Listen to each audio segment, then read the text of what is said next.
Hello, my name is Aisha Jenkins. I am 46 years old, and for most of my adult life, I have called Charleston, South Carolina my home.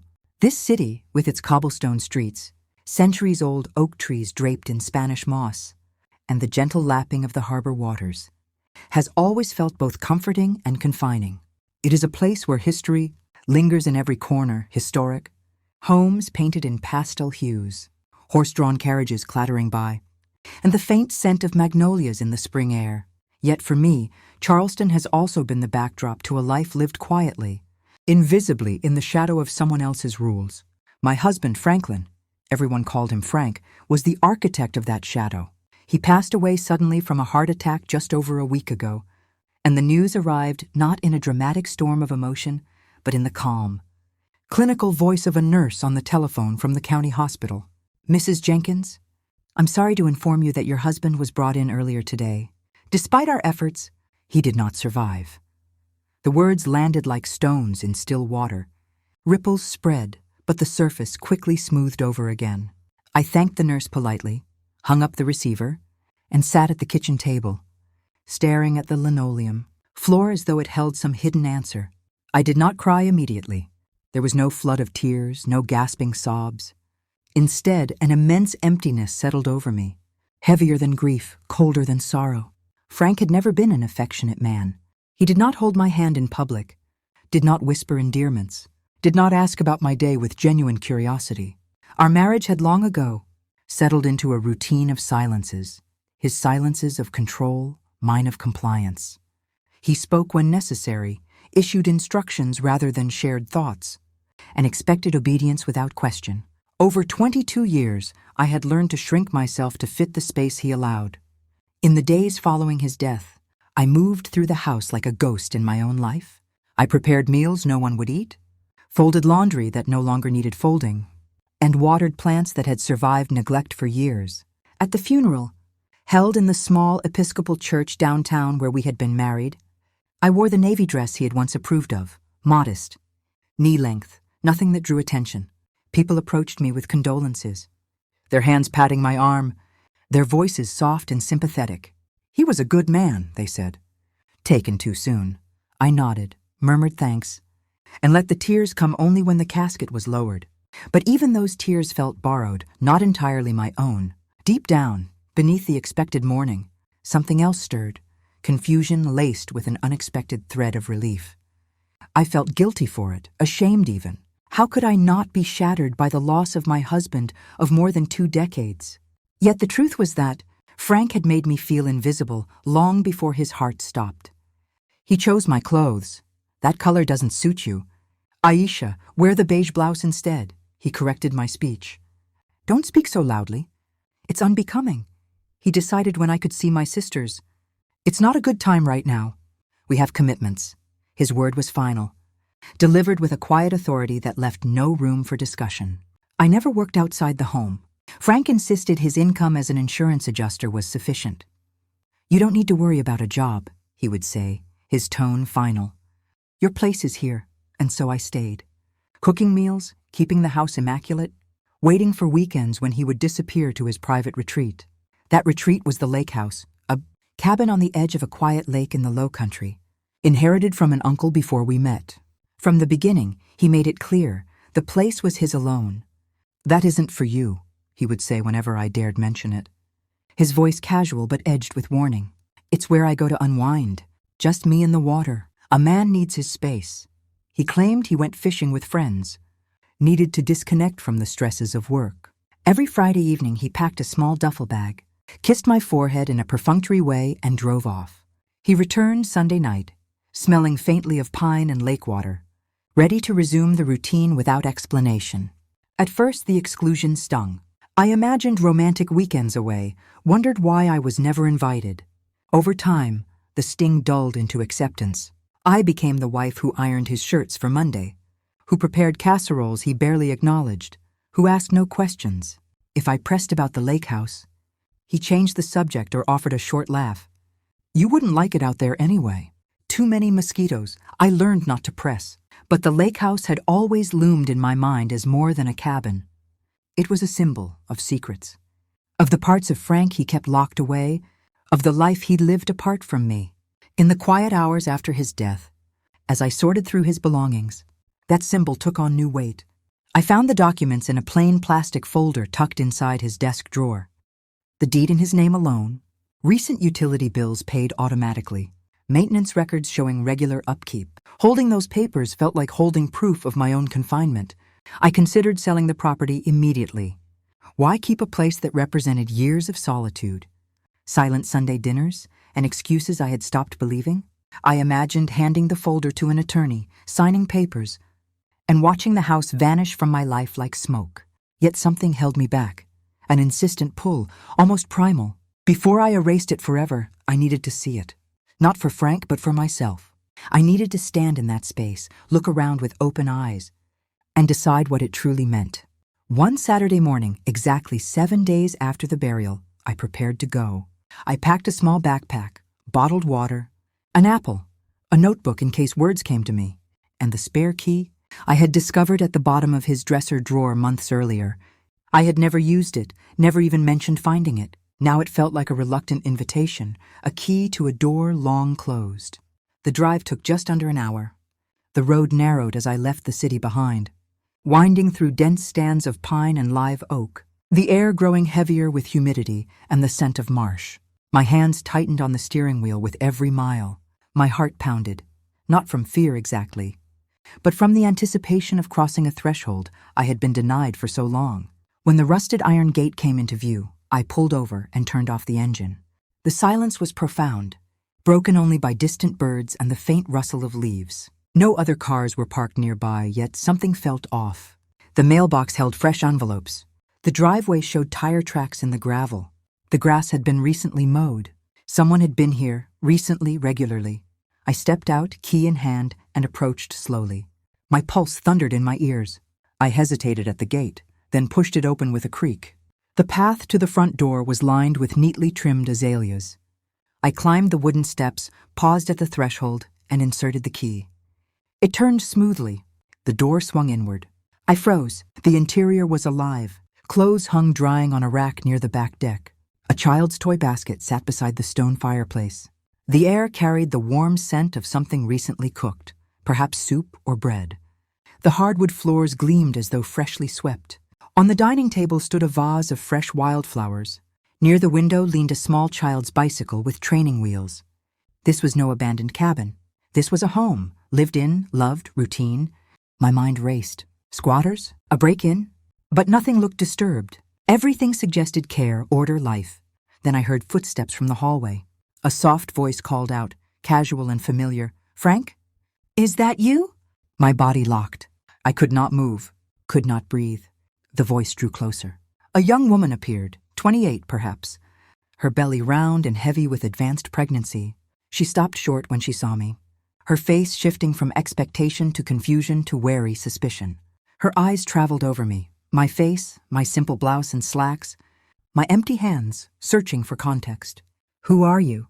she asked, voice cautious. I swallowed, found my voice. "My name is Aisha Jenkins," I said, steady despite the storm inside. "I'm Frank's wife." Her eyes widened, pupils dilated, color drained from her cheeks. She took one step back, then another, opening the door wider as though inviting reality itself to enter. Without a word, she gestured for me to come inside. I stepped across the threshold into a world I had never known existed. I stepped inside the lake. House and the door closed softly behind. Me with a sound that felt final, like the sealing of a long unopened letter. The living room smelled of cinnamon and wood smoke. Sunlight slanted through the windows in pale gold bars across the floorboards. Everything looked warm, intentional, cherished, nothing like the cold. Orderly rooms I had kept for Frank in Charleston. The young woman, Simone Hayes, she would later tell me, stood a few feet away, one hand resting protectively on the high curve of her belly, the other still holding the edge of the door as though she might need to close it again at any moment. Her dark hair was pulled into a loose ponytail. A few strands clung damply to her forehead. She wore a soft gray maternity dress that draped comfortably over her swollen frame. Her eyes, wide and brown, searched my face with a mixture of disbelief and dawning horror. "You're his wife?" Her voice cracked on the last word. I nodded once. Yes, we've been married for 22 years. She exhaled sharply, almost a laugh without humor. He told me he was single. He said he had no one waiting for him anywhere. The words landed between us like stones dropped into deep water. Neither of us moved for several long seconds. Simone finally gestured toward the sofa. Please, sit. I need to sit too. I lowered myself onto the edge of the cushions. She eased into the armchair opposite me, moving carefully, as though any sudden motion might shatter something fragile inside her. The silence stretched, thick and painful. After what felt like minutes but was probably only 30 seconds, I spoke first. Frank died a week ago. Heart attack. It was sudden. He was alone when it happened. Simone's hand flew to her mouth. Her eyes filled instantly. Tears spilled over before she could blink them away. No, she whispered. No, that can't. He texted me 3 days ago. He said he was on a business trip, that he'd be back tomorrow. Today, actually. He said, her voice broke. He said he missed us. Us. The word pierced me cleanly, like a thin blade. Not just her, them, her and the baby. I reached into my purse and pulled out a small packet of tissues. I offered it to her without a word. She took one, pressed it to her eyes, then another. Her shoulders began to shake. I didn't know, she kept repeating between sobs. I swear I didn't know he was married. If I had known, if I had even suspected, I never would have. I believed her. There was no artifice in her grief, no calculation, only raw, bewildered pain. When her crying eased into uneven breaths, she looked at me again. How long were you married? 22 years last April. She closed her eyes briefly. I've been with him almost 4 years. 4 years. The number echoed in my head. 4 years of weekends he spent here instead of at home. 4 years of lies told to both of us, overlapping, perfectly coordinated. Simone stood slowly and walked to a narrow hallway chest. She returned carrying a wooden box, the kind people keep for keepsakes. She set it on the coffee table between us and lifted the lid without ceremony. Inside lay photographs, greeting cards, small souvenirs, a seashell, a movie ticket stub, a hotel key card still in its paper sleeve. She picked up a stack of photos and handed them to me. The first one showed Frank and Simone on a beach at sunset. He had his arm around her waist. She was laughing, head thrown back. The second was them at a restaurant, candlelight softening their faces as they toasted with wine glasses. In another, they sat on the very deck outside this house, her head resting on his shoulder while he looked at the camera, with that same half-smile he used to give. Me in our early years. I turned the pictures over one by one. On the back of several were dates written in Frank's neat handwriting. The most recent was from 3 months ago. Simone watched me as I looked. He said he was a sales representative, that he traveled constantly. That's why he could only come on weekends. He said relationships were hard with his schedule, but that I was worth it. She gave a small, broken laugh. He said I made him want to slow down, maybe find a desk job eventually. I set the photos down carefully. He told me almost the same thing, I said quietly, when we first met. That his job kept him on the road. That he needed someone patient. Simone stared at me. Recognition dawned slowly across her features. He used the same words, she whispered. Yes. She reached back into the box and pulled out a small pair of white baby booties tied with a satin ribbon. We bought these together last week. He was so excited. He kept saying the baby would have his eyes, that he couldn't wait to teach him how to fish. Her fingers trembled. He promised he'd be here for the birth. He said he'd take time off work. He even talked about marriage. After the baby came, I felt something cold and heavy settle in my chest. He had proposed the same future to me once, decades earlier. The same promises, the same tender excitement. Simone opened her phone with shaking hands and scrolled to their message thread. She turned the screen toward me. The last message from Frank was dated 3 days before his death. Can't wait to hold you both tomorrow. Miss my girls already. Tell the little man Daddy's coming home soon. Below it, Simone had replied with a photo of her ultrasound, the baby's profile clearly visible. I read the words again. Daddy. For 4 years she had believed she was building a life with a man who was already married. For 22 years I had believed I was the only one he came home to. Neither of us spoke for a long time. Eventually Simone set the phone down. I feel so stupid, she said. You're not stupid, I replied. My voice sounded steadier than I felt. You're young. You trusted someone who lied to you. That doesn't make you stupid. It makes you human. She looked at me then, really looked. You don't hate me? It wasn't a question. No, I said. I don't hate you. I don't even hate him right now. I just feel empty. Like everything I thought was solid was made of paper. Simone nodded slowly. Me too. We sat in silence again, two women on opposite sides of the same betrayal, breathing the same air laced with cinnamon and grief. After a while she asked, almost shyly, "Do you want to see the rest of the house?" I hesitated. Part of me wanted to leave immediately, to drive back to Charleston and pretend none of this had happened. But a larger part, the part that had driven me here in the first place, needed to see. Yes, I said. She led me through the small rooms. The kitchen had new cabinets Frank must have installed himself. I recognized his precise measurements in the way the doors aligned perfectly. The bedroom held a queen bed covered in a soft blue quilt. On the nightstand sat a framed photo of the two of them laughing on the dock, the lake glittering behind them. In the second bedroom, clearly intended for the baby, a crib stood half-assembled. Paint cans still open, a rocking chair waiting for its cushion. A tiny onesie with yellow stars hung on the closet door. He wanted to finish painting before the baby came, Simone said softly. He said blue was calming. I touched the edge of the crib rail. It felt warm, as though someone had been working on it only yesterday. We returned to the living room. Simone lowered herself onto the sofa beside me this time. Our knees almost touched. "What happens now?" she asked. Her voice was small. "I don't know," I admitted. "I was going to sell this place. I came here to look at it one last time before I put it on the market." She flinched. "You own it?" "It was in his name. But I'm his widow." "Legally, yes." She looked down at her hands. "I don't have anywhere else to go right now. My lease in town ended 2 months ago. Frank said I should move in here full time. He said it would be safer for the baby, quieter. I gave up my apartment." The weight of her words settled over both of us. "You can stay here until the baby comes," I said before I could stop myself. "I won't ask you to leave right away." Her head snapped up. "Why would you do that?" "Because none of this is your fault," I answered simply. "And because I know what it feels like to be left with nothing." Tears welled in her eyes again. This time she didn't try to hide them. We talked for hours. She told me how they met, at a small coffee shop downtown, where she worked as a barista. Frank came in every Friday afternoon for a black coffee and a muffin. He always tipped generously, always smiled, always asked her name. After a few weeks, he asked if she'd like to join him for dinner sometime. She said yes because he seemed kind, steady, different from the men her age who only wanted one thing. He courted her slowly, deliberately, flowers, weekend drives, quiet dinners. He never rushed her. He made her feel seen. I recognized every detail. He had done the same with me all those years ago. When she became pregnant, he was overjoyed, or so he acted. He talked about names, about moving her into the lake house permanently, about building a life. He even bought her a simple gold ring, not an engagement ring, he said, but a promise ring. She wore it now on her right hand. I showed her the plain gold band on my left hand. "He gave me this one 22 years ago," I said. "Same jeweler, same style." Simone stared at the rings, then at me. "He recycled everything," she whispered.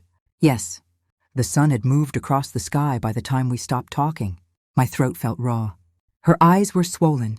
"I should go," I said finally. "It's getting late." She walked me to the door. At the threshold, she stopped me with a hand on my arm. "Thank you," she said. "For not screaming at me? For not blaming me?" "I couldn't," I told her. "Because then I'd have to blame myself for not seeing it sooner." She nodded, understanding. I drove away with the taste of salt in my mouth, not from tears, but from the ocean of silence I had carried for so long finally breaking open. That night I lay awake in my Charleston bed, staring at the ceiling fan, turning lazy circles. I thought about Simone alone in that house, hand on her belly, waiting for a man who would never return. I thought about the baby who would be born without a father. I thought about Frank, his careful lies, his double life, his perfect compartmentalization. And for the first time in decades, I felt something sharper than grief. I felt anger, not the hot, explosive kind, the slow, cold kind that settles into your bones and changes the way you walk through the world. I didn't know yet what I would do with that anger, but I knew I would never be silent again. The drive back to Charleston that evening felt longer than the drive out had been. The highway stretched dark and empty before me, headlights cutting narrow tunnels through the night. My hands gripped the steering wheel so tightly that my knuckles ached. Yet my mind felt strangely clear, as though a fog, I had lived inside for decades had finally lifted. Simone's face kept appearing in my thoughts. The way her hand cradled her belly when she spoke of the baby, the tremor in her voice when she read Frank's last message aloud, the raw gratitude in her eyes when I told her she could stay at the lake house until the child was born. I had not planned to offer that. The words had simply come out, unbidden but certain. When I reached home, the house felt different, smaller, quieter. The walls that once held Frank's rules now seemed to echo with absence. I walked from room to room, turning on every lamp, as though light could chase away the weight still sitting on my chest. In the bedroom, I stood before the closet, his sides still perfectly organized. Shirts pressed and hung in color order, shoes lined up like soldiers. I opened the sliding door wider and began pulling things down. Ties he never wore anymore, belts coiled like snakes. A wool coat he saved for important occasions that never came. One by one, I carried armfuls to the garage and dropped them into black trash bags. By 2 a.m, the closet was half empty. I stood in the doorway, breathing hard, feeling neither triumph nor sorrow, just the strange relief of finally making space that belonged to me. The next morning, I called a realtor. Her name was Margaret. She had sold houses in Charleston for 30 years and spoke in the calm, practical cadence of someone who had seen every kind of ending. I told her I wanted to sell the lake house as quickly as possible. No emotional attachments, I said. Just get it done. She didn't ask questions. She arranged for photographs the following week and promised to list it within 10 days. I did not tell Simone about the sale right away. I needed time to be sure it was what I wanted, not an impulsive reaction, but a deliberate choice. In the meantime, I returned to the lake house twice more. Each visit felt less like trespassing and more like checking on someone I had begun to care about. The first time I brought a bag of groceries, fresh vegetables, eggs, bread, a carton of orange juice, and a small tub of prenatal vitamins I had looked up online. Simone opened the door wearing an old T-shirt of Frank's that hung loose over her belly. She looked surprised, then embarrassed. "You didn't have to do this," she said. "I know," I replied. "But I wanted to." We sat at the kitchen table while she unpacked the bag. She moved slowly, pausing every few items to press a hand to her lower back. When she pulled out the vitamins, her eyes filled again. "He was supposed to buy these," she whispered. "He said he'd take care of everything." I reached across the table and covered her hand with mine. "He didn't," I said gently. "But I'm here now." She looked at me for a long moment, then nodded. That afternoon, we walked down to the dock together. The water was still, reflecting the pale winter sky. Simone told me about her childhood in Savannah. Single mother, 2 younger brothers, waitressing since she was 16 to help with bills. She had dreams of going to community college for nursing, but life kept interrupting. Frank had promised to help with tuition after the baby came, another promise that evaporated with his last heartbeat. I told her about my own youth, growing up in a small town outside Columbia, marrying Frank at 24 because it felt like the safe, expected path. I told her how I slowly stopped painting, a hobby he called childish, stopped singing in the church choir, too much attention, stopped calling my sisters as often. He said it was gossip. I told her how I had convinced myself that silence was peace. When I finished, Simone was crying again, but quietly this time. "We both believed him," she said. "Yes," I answered, "and we both paid for it." Before I left that day, I asked if she had thought about names. "Elijah," she said softly. "If it's a boy?" "Lila, if it's a girl." "Beautiful names," I told her. The second visit, I brought baby clothes, tiny onesies and sleepers.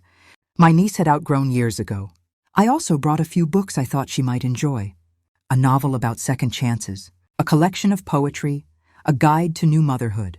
Simone accepted them with the same quiet gratitude. We didn't speak much that time. We simply sat on the deck, wrapped in blankets against the December chill, watching the sun set over the lake. The silence between us felt companionable now, not heavy. A few days later, the realtor called to say the lake house had an offer, full asking price, cash buyer, quick close. I signed the papers electronically without hesitation. When it was done, I felt something loosen inside my ribcage, as though I had been wearing a corset for 20 years and finally cut the laces. I drove to Simone's the next weekend to tell her. She was folding laundry on the sofa when I arrived. I sat beside her and explained everything. The sale, the closing date in 30 days, the fact that I had already wired the earnest money, deposit back to the buyer so there Would be no delay. Simone listened without interrupting. When I finished, she looked at me for a long time. "You're really letting it go," she said. "Yes. Because of what happened here?" "No," I answered honestly. "Because of what happened to me. That house was never mine. It was his escape. I don't want to live in anyone's escape anymore." She nodded slowly. Then she reached for my hand. "You've been braver than you know, Aisha." The words landed softly, but they struck deep. No one had ever called me brave before, not my parents, not Frank, not even myself. After the sale closed, I helped Simone find a new place. A small one-bedroom apartment in a quiet Charleston neighborhood, just 10 minutes from my house. It wasn't fancy, peeling paint in the hallway, a noisy air conditioner, but it had good light, a tiny balcony, and rent I could help cover until she found steady work. I furnished it with second-hand pieces, a sofa, a dining table, a bassinet I bought new, because I wanted at least one thing in that child's life to feel brand new. Moving day was simple. We loaded my car with boxes and drove the short distance together.